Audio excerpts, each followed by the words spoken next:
Hello, this is Pallavi welcoming you to a new series of EVA India Insights podcast on data protection and privacy. In today's episode, we explore the data privacy regime in healthcare. Joining us is an esteemed guest, Lalit Kalra, our cybersecurity consulting partner and data privacy leader at EY. With over 17 years in the field, Lalit has been instrumental in assisting numerous clients in strengthening their data privacy and cybersecurity frameworks, specifically within the healthcare and technology sector. Welcome to our podcast, Lalit. Thank you for inviting me to the podcast, Pallavi. It's a pleasure to be here. Let us start with a very basic question. What are the advantages and risks associated with the digitization of health data? Okay. Thank you, Pallavi. So it's like the question essentially answers or asking the points when what are the advantages and disadvantages of using a mobile phone. So like there are pros and cons for every technology that we embrace. Similarly is the case with the healthcare or the digitization in the healthcare. So if you look at it from a patient perspective or a doctor perspective and the kind of advancements that we've seen in technology in the healthcare, we are aware of the hospitals wherein robotic surgeries are happening, wherein there is a strong emphasis on telemedicine. People are talking about digital personal healthcare. So that's where the technology is taking the healthcare industry to a new level.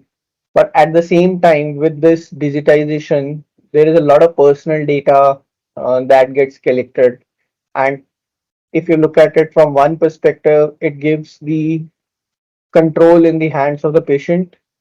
It gives them the assurance that their reports, that the information that they share with the healthcare provider or the doctors is available whenever they need.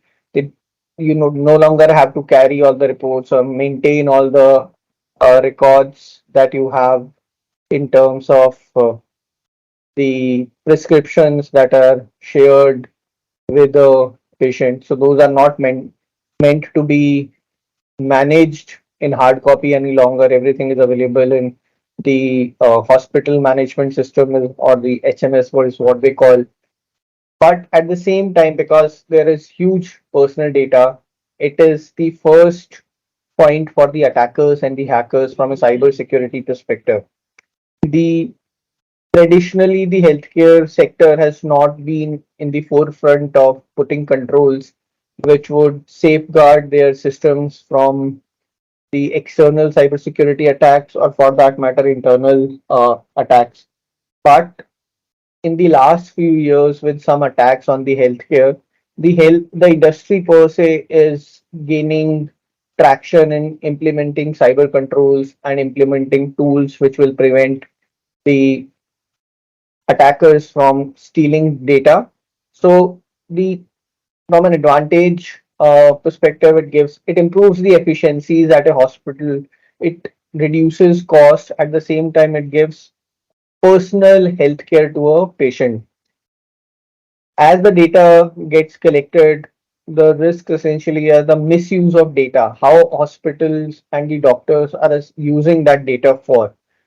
We've had numerous cases wherein the healthcare data was misused and people were getting random calls for blood donations. People are typically uh, cared about digital harm. So essentially, we've till now seen digital harm, but with the health data coming into picture, it essentially goes to the physical harm scenario which comes into picture. So that's one area that people are scared about.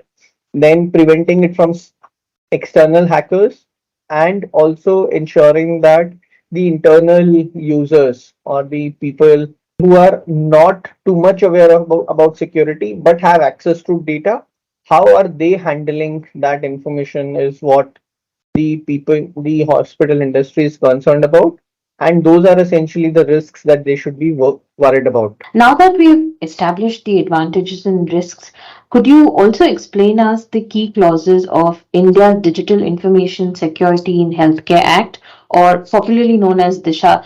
and also request you to provide the steps that healthcare providers must take to comply with it. DISHA per se, essentially, it's not a law yet. It was initially proposed in 2017, and there were some changes which were suggested. And around 2020, a revised version of DISHA came in.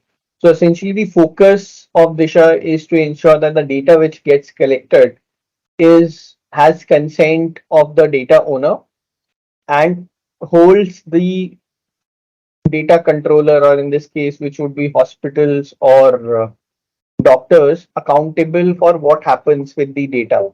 It is in line with the HIPAA of the US, which mandates organizations to implement certain controls to safeguard the data of healthcare that is getting captured and processed. So it essentially talks about consent. It talks about identifying risks in the systems which help you process personal data in healthcare. It also talks about notifications that need to be sent in case of a breach. It takes about doing risk assessment to ensure that the data is always protected, and it also talks about periodic management reporting that is to be done by the controlled data controller or the entity in this scenario to ensure that they are ahead with respect to the data that they are collecting. Now, from a perspective of the steps that organization should be taking to ensure that they are compliant with the DISHA, see, the healthcare industry per se has a lot of legacy systems, and alongside legacy systems they have medical equipments which collect personal data and integrate with some of the latest technologies to ensure that the data is aggregated in one place and then processed. From a healthcare perspective, the legacy systems would need to be upgraded to ensure that there is a provision of consent for processing the data, the personal data that's get collected. What is the purpose? For how long are you going to retain that data? Who all will have access to that data?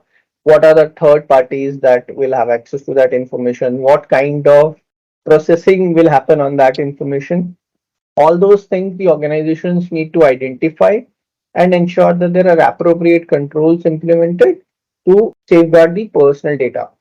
Healthcare officer or the privacy personnel in the organization have a view of what is happening in the data. Is next is to create a framework on how would they manage healthcare data within the organization, and then roll out that framework across the organization or the across the hospital to ensure that every individual understands the type of data that is being processed, and implement controls like technological people level control or process level changes which are required to safeguard the personal data. So that in a sense is what the organizations and the healthcare providers need to take. Thank you for those inputs, Lalit. Adding to our previous question, considering the current draft stage of the data privacy bill, do you anticipate it will introduce additional safeguards for patient healthcare data? That's a great question, Pallavi. The personal data protection bill that the government is coming up with will be an overarching law above the existing regulations which are there in an industry. It aims to provide a overarching framework with which the other laws will typically align with. In the current shape and form that we have the privacy bill, it gives freedom to the organizations and the regulators to inculcate and embed the specific laws into the privacy framework. Now, in hindsight, the controls that the existing privacy, the draft privacy bill talks about, would in some ways be similar to what DISHA recommends, but it will add additional controls in terms of data principal rights, in terms of where the data can be stored, in terms of doing periodic audits, in terms of doing additional technical controls that need to be implemented. So yes, in a way, it will add additional safeguards and it will give more comfort to the people and the data principals that the healthcare provider which is processing their data is compliant with a standard or a nationalized data privacy law. As India focuses on the digital public goods in healthcare, which rely heavily on digitized data, what measures or safeguards should be implemented to protect this data? So this is similar to what I've covered in the previous questions, Pallavi. But so let's try and put it on a different hat for this. The healthcare industry is moving towards digital care for patients. It is moving towards digital telemedicine that is currently being used. So we are seeing a lot of video consultations happening.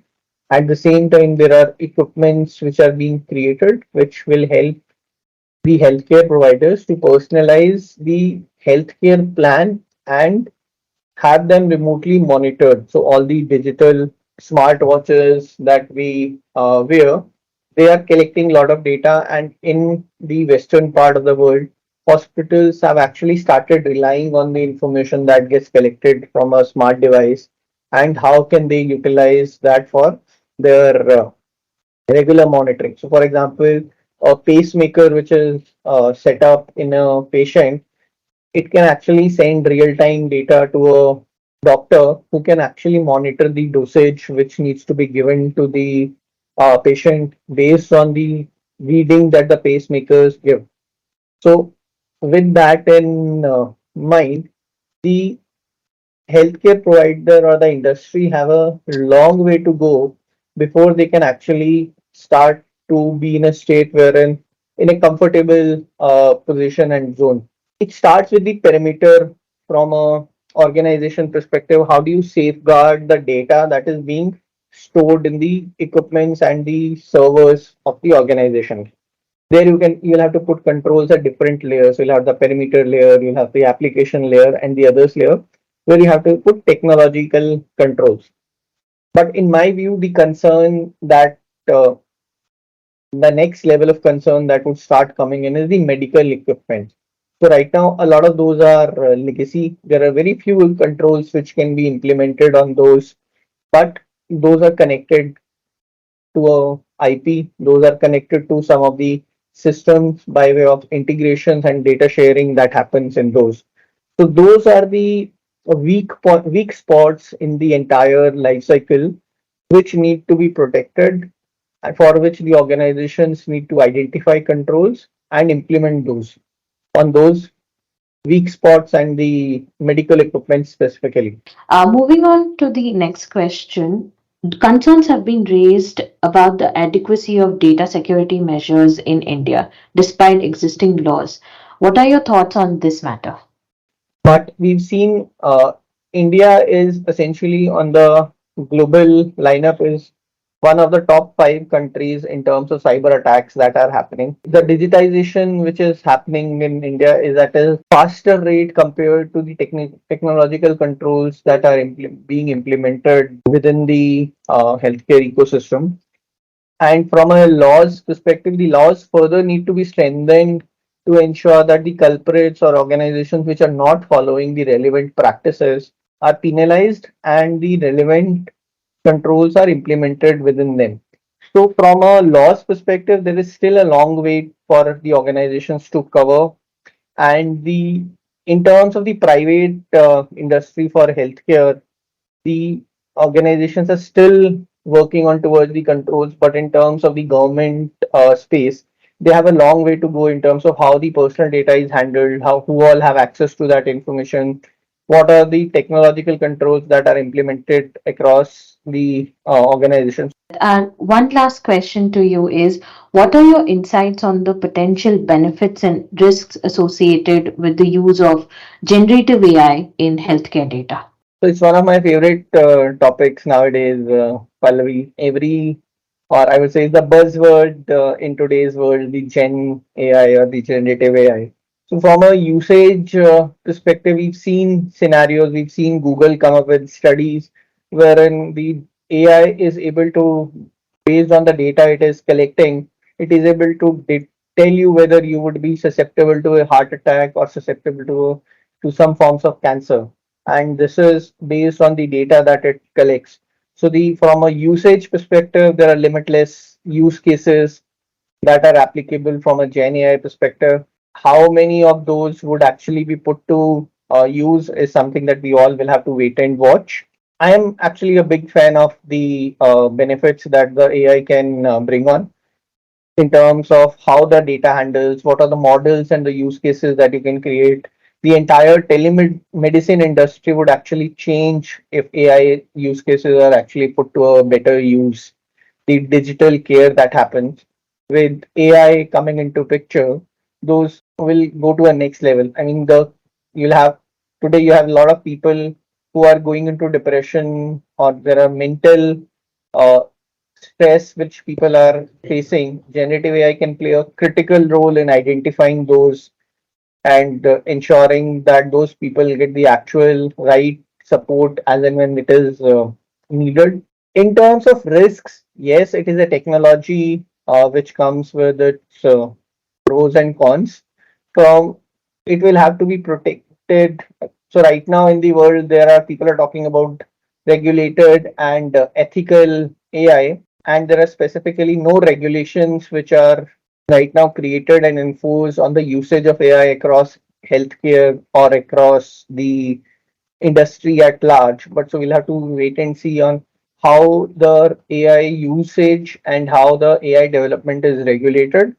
It certainly poses a lot of risks in terms of the data handling, in terms of the access, in terms of the model.